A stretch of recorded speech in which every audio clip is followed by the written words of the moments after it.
Avogadro's number. What is Avogadro's number? Avogadro's number तुम्हारे पास कहता है, ये आपके पास कहता है कि the number of particles, atoms, molecules, formula units and ions, वो तादाद पार्टिकल्स का, ज़रात यानी ज़रात क्या होते हैं?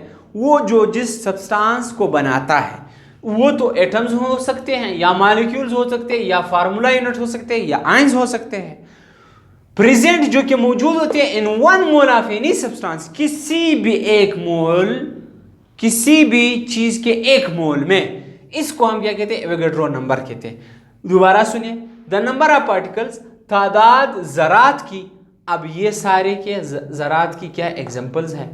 प्रेजेंट जो मौजूद होते हैं इन 1 मोल ऑफ एनी सब्सटेंस, किसी भी एक मोल के, किसी भी शे के एक मोल में, कॉल्ड, इसको हम क्या कहते हैं? एवोगैड्रोस नंबर कहते हैं। It is represented by Na।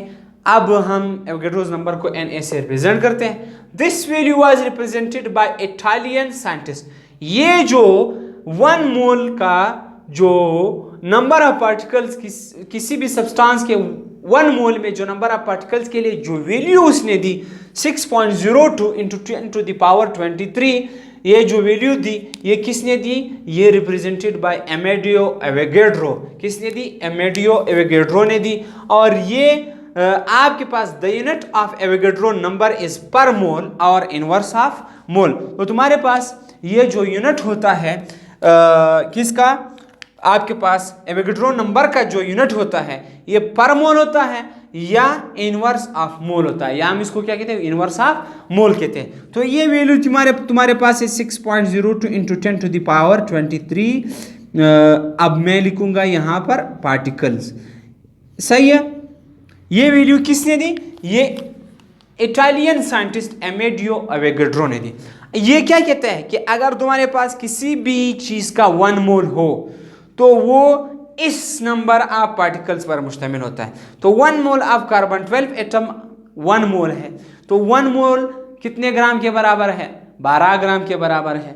तो 12 ग्राम कार्बन 12 एलिमेंट के में एटम्स की तादाद कितने होंगे? 6.02 into 10 to the power 23 atoms होंगे। इसी तरह तुम्हारे पास 1 मोल पानी है, तो इसमें 6.02 into 10 to the power 23 molecules होंगे, क्योंकि ये बना मॉलिक्यूल से पानी। तो इसी तरह अगर आपके पास 1 मोल कार्बन डाइऑक्साइड मौजूद है, तो इसमें 6.02 into 10 to the power 23 molecules carbon dioxide के होंगे।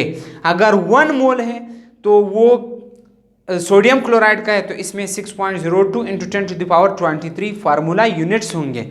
तो अगर 1 मोल सोडियम आयंस के मौजूद होंगे, 1 मोल है, चूंकि 1 मोल है तो इधर ये डिफिनेशन में यही कहता है कि किसी भी सब्सटेंस हो, फर्क नहीं पड़ता है, अगर वो 1 मोल है तो तुम्हारे पास इसमें जो नंबर ऑफ पार्टिकल्स होंगे वो हमेशा सेम होंगे।